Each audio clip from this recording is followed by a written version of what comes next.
আসসালামু আলাইকুম। আশা করি আপনারা সকলে অনেক ভালো আছেন।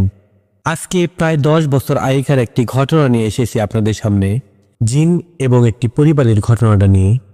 তো চলুন শুরু করা যাক। ঘটনাটি প্রায় 10 বছর আগের। স্থান উত্তরের একটি প্রান্তে গ্রাম। গ্রামের একেবারে শেষ প্রান্তে ছিল একটি পুরনো টিনের ঘর। সেখানে থাকতেন রশিদ মিয়া, তার স্ত্রী ও একমাত্র ছেলে। রশিদ মিয়া প্রতিদিন ঈশান নামাজ শেষ করে বাড়িতে ফিরতেন, কিন্তু এক রাতে বাড়ি ফিরে তিনি লক্ষ্য করলেন ঘরের ভেতর থেকে কারো হাঁটার শব্দ, অথচ ঘরে কেউ নেই। প্রথমে ভেবেছিলেন বাতাসে টিন নড়ছে, কিন্তু পরের রাতে ঘটনা আরো ভয়ঙ্কর হয়ে ওঠে। রশিদ মিয়া ঘুম ভেঙে দেখেন কেউ যেন তার নাম ধরে ফিস ফিস করে ডাকছেন, রশিদ মিয়া, হে রশিদ মিয়া। ঘরের কোণে তাকিয়ে তিনি যা দেখলেন তা আজও গ্রামের মানুষ বিশ্বাস করতে কাঁপে। ছায়ার মতো একটি অবয়ব, চোখ দুটো লাল, আর দেহটা ধোঁয়ার মতো নড়ছে। ভয়ে টেনে উঠে বসতেই সেই অবয়ব মিলিয়ে যায়। পরের দিন ফজরের নামাজ শেষ করে তিনি গ্রামের এক হুজুরের কাছে সব খুলে বললেন। হুজুর সব কথা শুনে বললেন, এই ঘরে মানুষ ছাড়াও আরও কেউ আছে, সেটা হলো জিন, তবে ক্ষতিকর নয়। তবে হুজুর পরামর্শ দিলেন প্রতিদিন সূরা বাকারা পড়তে, ঘরে আযান দিতে, রাতে আয়াতুল কুরসি পড়ে ঘুমাতে। কিন্তু রশিদ মিয়ার স্ত্রী বিষয়টা গুরুত্ব দেননি। 3 দিন পর মাঝরাতে হঠাৎ তাদের ছেলে চিৎকার করে ওঠে। দৌড়ে গিয়ে দেখে ছেলে বলছে, এক লম্বা লোক আমাকে বলছে এটা ওর ঘর। পরের দিন সকালে হুজুর আবার আসেন। ঘরে ঢুকেই তিনি বললেন, প্রায় বহু বছর আগে এক জিন পরিবার থাকত। মানুষ এসে ঘর বানিয়েছে, তারা বিরক্ত। হুজুর কোরআন তেলাওয়াত শুরু করতেই ঘরের ভেতর বাতাস ভারী হয়ে যায়, টিন কাঁপতে থাকে। হঠাৎ ভেতর থেকে গভীর কণ্ঠে বলে, আমরা চলে যাব, কিন্তু এই ঘর আপনাদের ছেড়ে দিতে হবে। সেই দিনই পরিবারটি ঘর ছেড়ে চলে যায়। আজও সেই ঘরটি খালি পড়ে আছে। সন্ধ্যার পর কেউ গেলে দেখে ঘরের ভেতর আলো জ্বলছে, অথচ বিদ্যুৎ নেই। তার মাঝে মধ্যেই শোনা যায় মানুষের মতো নয়, অন্য কারো পায়ের শব্দ। গ্রামের মানুষ বলে সব জায়গা মনে হয় মানুষের না। আসসালামু আলাইকুম। এখন যে ঘটনাটি বলবো সেই ঘটনাটি আমাদের গ্রামের একটি চাচার থেকে শোনা। চাচা বলছেন, এই ঘটনাটি আমি নিজের চোখে দেখেছি, এখনো বললে শরীর কেঁপে ওঠে।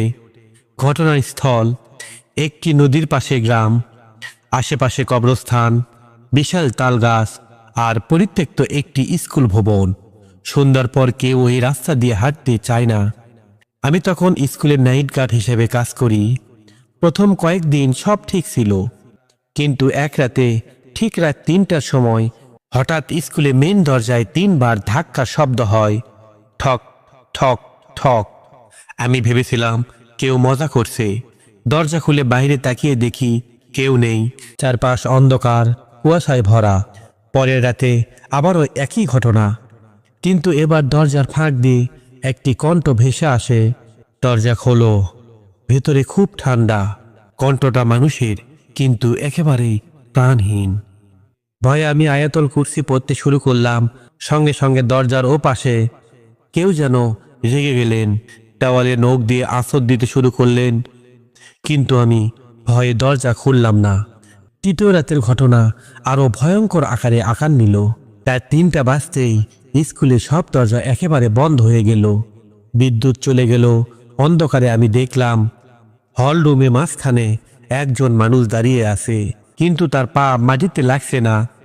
আমি জিজ্ঞাসা করলাম, তুমি কে? সে ধীরে ধীরে ঘুরে তাকালো, চোখ দুটো ছিল সম্পূর্ণ কালো। সে বলল, আমরা আগে এখানে থাকতাম, এখন তোমরা থাকো। হঠাৎ চারপাশ শিশুর হাসির শব্দ, অথচ স্কুলে কোনো শিশু নেই। বোর্ডে নিজে নিজেই লেখা উঠতে লাগলো, চলে যাও, চলে যাও। আমি দৌড়ে বের হতে চাইলাম, কিন্তু দরজা খোলে না। তখন জোরে জোরে সূরা ইখলাস, ফালাক, নাচ পড়তে শুরু করলাম। এক মুহূর্তে বিকট চিৎকারের শব্দ হলো, তারপর সব নিস্তব্ধ হলো। আমি জ্ঞান হারিয়ে ফেললাম। সকালে জ্ঞান ফেরার পর দেখি মেন দরজা খোলা। তারপর আশপাশের লোক ডাকিয়ে আনার পর গ্রামের লোকজন এসে দেখে বোটে এখনও সেই লেখা স্পষ্ট, কেউ মুছতে পারেনি। সেই দিনের পর থেকে আমি চাকরি ফেলে দিই। আজও ওই স্কুলে কেউ রাত কাটায় না। গ্রামের লোক বলে ওখানে মানুষের সাথে জিনের বাস একসাথে হয়েছিল, কিন্তু এখন মানুষ সেখানে অচেনা। এই বলে ঘটনাটি চাচা শেষ করলো। চমৎকার একটি ঘটনা, খুব ভালো লাগলো। আপনাদের কেমন লাগলো অবশ্যই কমেন্ট বক্সে জানাবেন। ধন্যবাদ সবাইকে। আসসালামু আলাইকুম বন্ধুরা। এখন যে ঘটনাটি বলবো সেটা আমাদের বাড়ির পাশের একটি ঘটনা। চলুন ঘটনাটি শুনে নেওয়া যাক। গ্রামের শেষ প্রান্তে একটি পুরনো আম গাছ ছিল। মাগরিবের পর কেউ ওই পথ দিয়ে যেতে চায় না। সবাই বলতো এখানে জিন থাকে। এক রাতে কাশেম নামে এক যুবক সাহস করে ওই পথে ফিরছিলেন। হঠাৎ তার কানে ফিস ফিস শব্দ। থেমে যাও, থেমে যাও। পেছনে তাকে কাউকে দেখল না কাশেম সাহেব, কিন্তু পায়ের শব্দ ঠিকই শোনা যাচ্ছিল। আম গাছের নিচে পৌঁছাতেই বাতাস হঠাৎ ঠান্ডা হয়ে গেল। গাছের ছায়া যেন নড়ছে, কিন্তু কোনো বাতাস নেই। হঠাৎ কাশেম সাহেব অনুভব করলেন কেউ তার কাঁধে হাত রেখেছেন। ভয়ে গলা শুকিয়ে গেল। সে দ্রুত আয়াতুল কুরসি পড়তে শুরু করল। এক বিকট চিৎকার শোনা গেল, আর ছায়াটি মুহূর্তে মিলিয়ে গেল।